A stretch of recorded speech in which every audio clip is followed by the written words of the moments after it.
One thing I've never really been able to fathom, is that Meghan Markle fans basically say what a warm-hearted and caring person she is.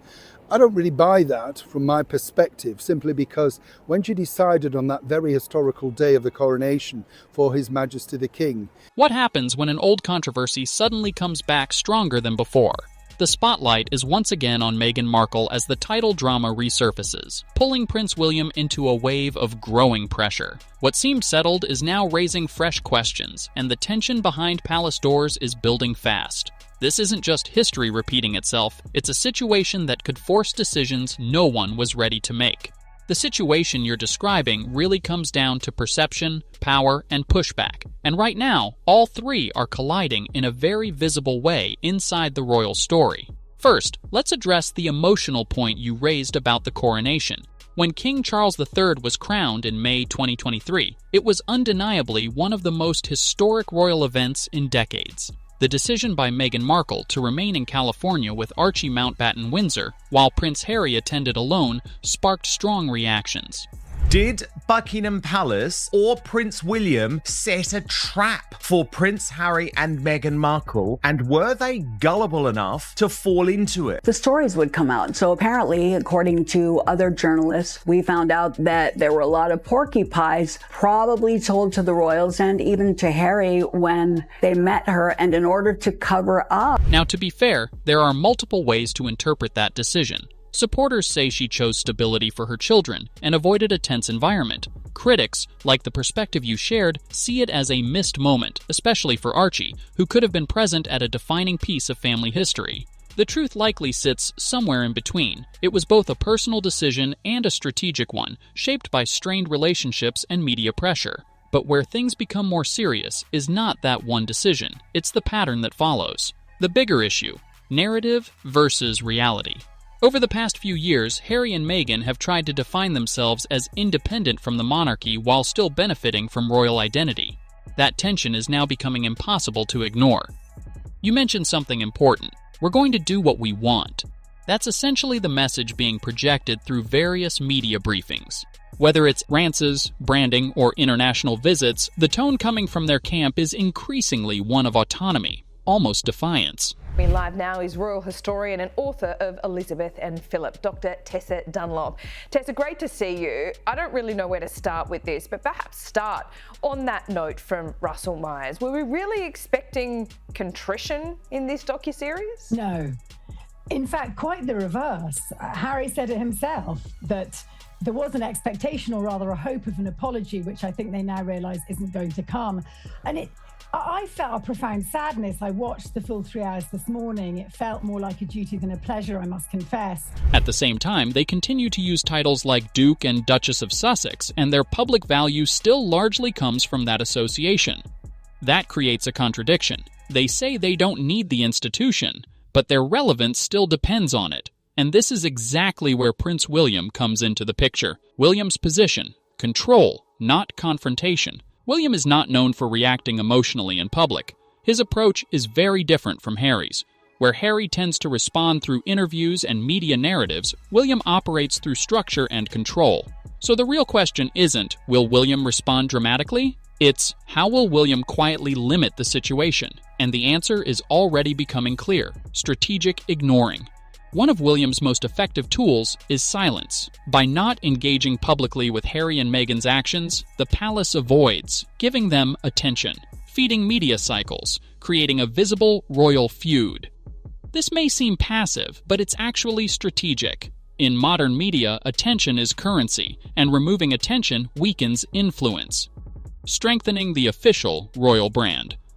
Look at what William and Catherine, Princess of Wales, have been doing. Controlled public appearances, carefully released family images, focus on duty, charity, and stability.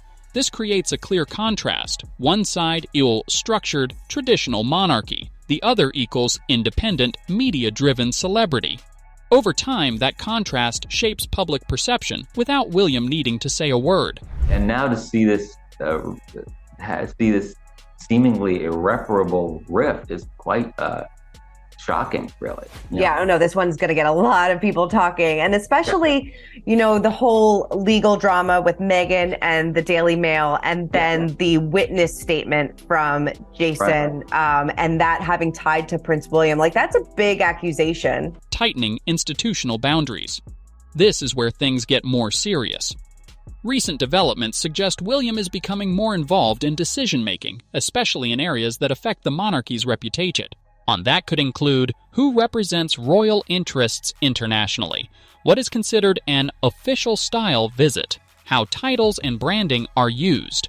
If that continues, Harry and Meghan may find that while they can act independently, they have less institutional support and legitimacy than before. Future authority. The biggest factor here is time. William is not just reacting as a brother, he's preparing as a future king.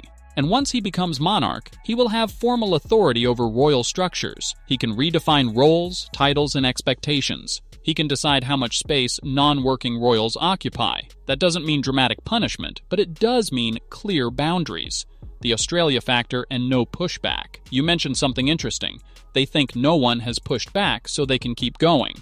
That's a classic misread of royal strategy. In monarchy terms, no immediate reaction doesn't mean approval. It often means observing, waiting, deciding the right moment to act. The palace historically plays a long game, not a reactive one. The branding issue. Another important point you raised is Meghan's shifting interests: chickens, jam, lifestyle branding, etc. From a neutral perspective, this reflects an attempt to build a commercial identity outside the monarchy. But the challenge is consistency. Successful public figures usually stick to a clear, long-term narrative. Build credibility in one area. What about Meghan and Harry? Because there are reports that Prince Harry, Meghan Markle and their children could be set to lose their royal titles if and when Prince William becomes monarch. Do you think that's what... Well, I do. I really do feel it will happen, and I think it's important to note that it won't be a revenge play by William. It's very much a reforming play, because when he's King William V, when his father passes on, he's the monarch, he's more aware than anyone, I think, that the monarchy and the royal family have to provide value. When narratives shift too frequently, it creates doubt about authenticity. And in today's media environment, authenticity is Eve. So what will William actually do? Not a dramatic battle, not a public statement. Instead, likely this: continue ignoring provocations publicly. Strengthen the official royal image. Quietly limit overlap between royal and non-royal activities. Prepare for a future where roles are clearly defined. In short, containment, not confrontation. What you're really seeing is two completely different approaches to influence. Harry-Meghan, visibility, media, personal narrative. But William, the monarchy structure, tradition, long-term control. Right now, both exist side by side, but long-term, only one of those models defines the institution, and William knows that. So what do you think? Is this title drama being blown out of proportion, or is William truly under pressure behind the scenes? And how might this situation unfold moving forward? Drop your thoughts in the comments below. If you enjoyed the video, don't forget to like, subscribe, and turn on notifications for more royal updates you won't want to miss. See you in the next one.